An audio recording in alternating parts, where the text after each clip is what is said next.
There were not a lot of minority students on my floor when I moved in. Normally, these types of schools, you don't see many black people. I went to 2 high schools. It was at least 90% white.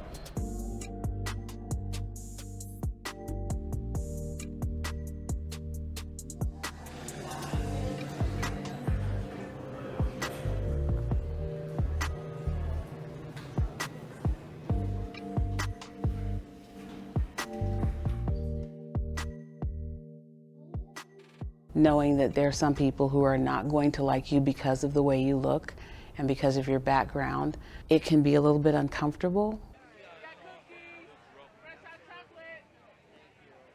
In every other school except the school I went to my senior year. If I could go back, I probably wouldn't have went there at all. Getting reprimanded because I'm black, so it's kind of hard to do the things I like there. Just focus on my schoolwork and basketball.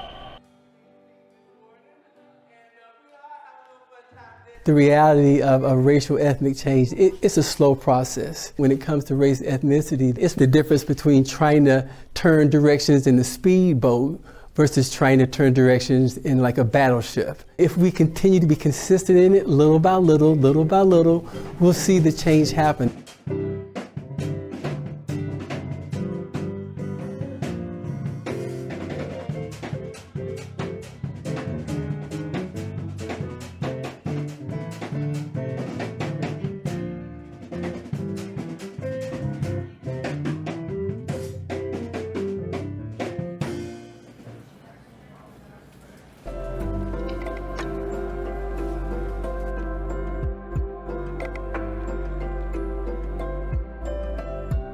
Getting involved with campus activities, meeting people, and just not being afraid to step into some of the spaces.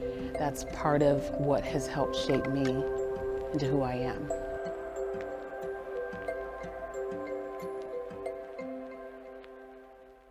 I look at the life of Jesus. He initiated going into a racially, ethnically context that was different than his, and he talked to people. And I think that's where you got to start.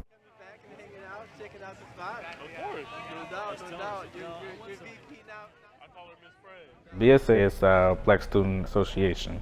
Being the vice president and being in charge of them is something that I didn't see myself doing this ever. Anderson kind of made it opening to be able to talk freely and just in general. I did hear more about CAB. I started going to events. In CAB alone, there wasn't any other black people.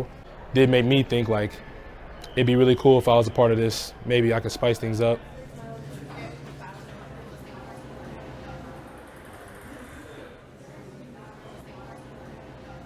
At the end of the day, they may think, well, we don't have the power, we don't have voices.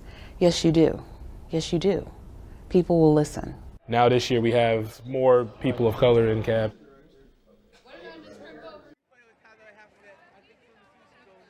Me, myself, I have a pretty big friend group. They just like doing things, and I feel like me being a part of something big, they were able to join in.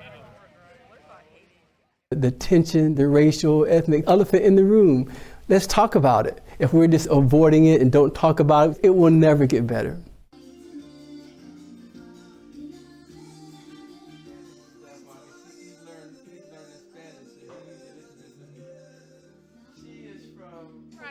Put it at the end of the street here, and we're gonna put Blue and Rodney right here. Coming from a different background, I think that being integrated in CAB, it kind of just gave everybody a different perspective of things. And the person who runs it, she was open to me just being myself. She would ask me questions. I gave her a different perspective of things. Especially hot chocolate. Sometimes you have to be the one that stands up and says, we need to make a change. We need to have this voice. We need to hear from this group. I see the change in our students of color. I think they're more vocal and more willing to want to say, hey, we're not going to just sit and just be treated, disrespectfully and just let people do that and not have some say-so in that. I belong here, and I need to stand up for myself and make my mark in whatever I do, to be authentic, to not be afraid, to be a part of the greater campus community. First step I have to do is vocalize myself more. Stepping out of your comfort zone, stepping out of your bubble, your little circle, it will open up so many more things in life.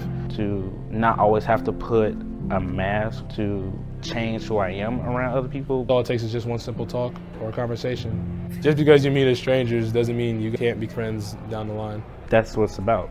Get out of my comfort zone and just be who I am, because people accept you for who you are.